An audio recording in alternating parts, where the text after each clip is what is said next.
दोस्तों, आज हम लोग +2 के नए सब्जेक्ट ज्योग्राफी का शुरुआत करने जा रहे हैं। तो चलिए आज हम लोग बात करते हैं भूगोल के बारे में।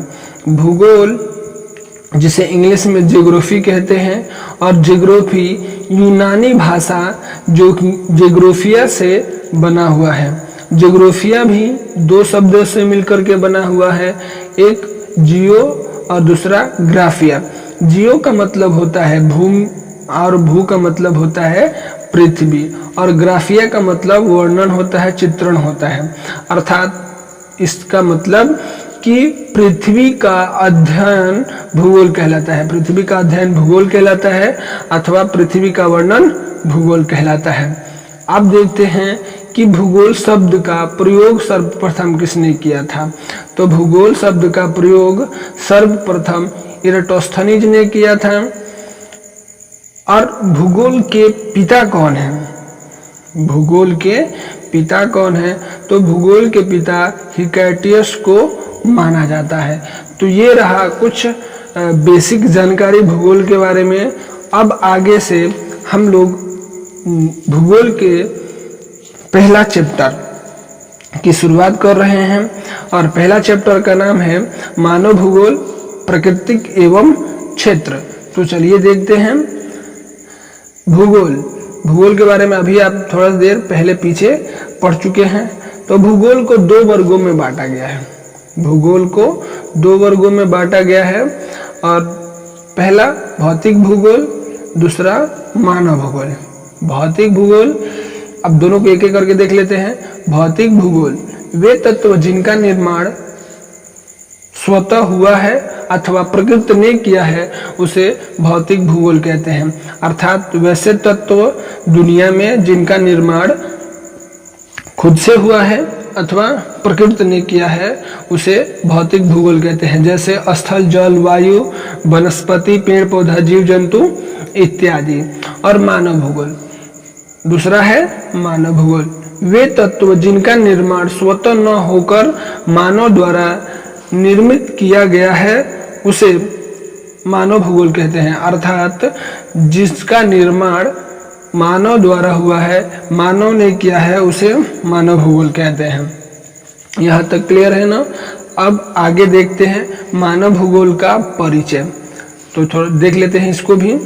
मानव भूगोल में मानव वातावरण अंतर संबंध के अध्ययन के साथ साथ संस्कृति भूदृश्य का अध्ययन किया जाता है। अर्थात मानव भूगोल में मानव और पर्यावरण के संबंध के साथ, मानव और पर्यावरण के संबंध के साथ, मानव जिस स्थल मंडल पे रह रहा है और किस प्रकार की संस्कृति का डेवलप किया है, मतलब किस प्रकार की संस्कृति का विकास किया है, उसका भी अध्ययन मानव भूगोल में किया जाता है। ठीक है ना? अब दूसरा पॉइंट, मानव भूगोल की परिभाषा। मानव भूगोल की परिभाषा तो बहुत विद्वानों ने अलग अलग तरह से अपने अपने ढंग से उसे परिभाषित किया है। तो चलिए हम लोग उसी में से एक विद्वान कुमारी सैंपल, जो रेड जेल की शिष्या हैं, उनका परिभाषा देख लेते हैं। ये थोड़ा सा महत्वपूर्ण माना जाता है। मानव भूगोल क्रियाशील मानव और अस्थायी पृथ्वी के परिवर्तनशील संबंधों का अध्ययन है। कुमारी सैंपल कहती हैं कि मानव भूगोल क्रियाशील मानव और अस्थायी पृथ्वी के परिवर्तनशील संबंधों का अध्ययन है। अर्थात मानव भूगोल क्रियाशील मानव, क्रियाशील मानव का मतलब होता है जो हमेशा प्रगति करने वाला मानव, हमेशा आगे बढ़ने वाला मानव, और अस्थायी पृथ्वी यानी कि पृथ्वी भी अस्थायी है। अस्थायी का मतलब एक स्थान पर न रहने वाला।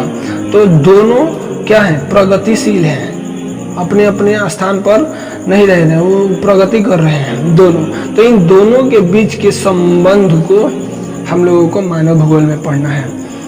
क्लियर है ना दोस्तों? अब देखिए तीसरा पॉइंट, मानव भूगोल का उद्देश्य। मतलब मानव भूगोल पढ़ने का क्या उद्देश्य है? मानव भूगोल पढ़ने से हमको मतलब कौन सा उद्देश्यों की पूर्ति होती है? तो चलिए देखते हैं। मानव भूगोल का उद्देश्य प्रादेशिक विभिन्नताओं के बीच रहने वाले मानव जीवन की व्यवस्थित व्याख्या करना है, अर्थात कि किस प्रकार मानव अपने भौतिक वातावरण से सामंजस्य स्थापित करता है। अर्थात क्या होता है कि मानव भूगोल पढ़ने का अर्थ ये हुआ कि मानव अपने वातावरण के साथ किस प्रकार संबंध बनाकर रखता है, मानव वातावरण पर कितना प्रभाव डालता है और वातावरण मानव पर कितना प्रभाव डालता है। इन्हीं को हमको मानव भूगोल में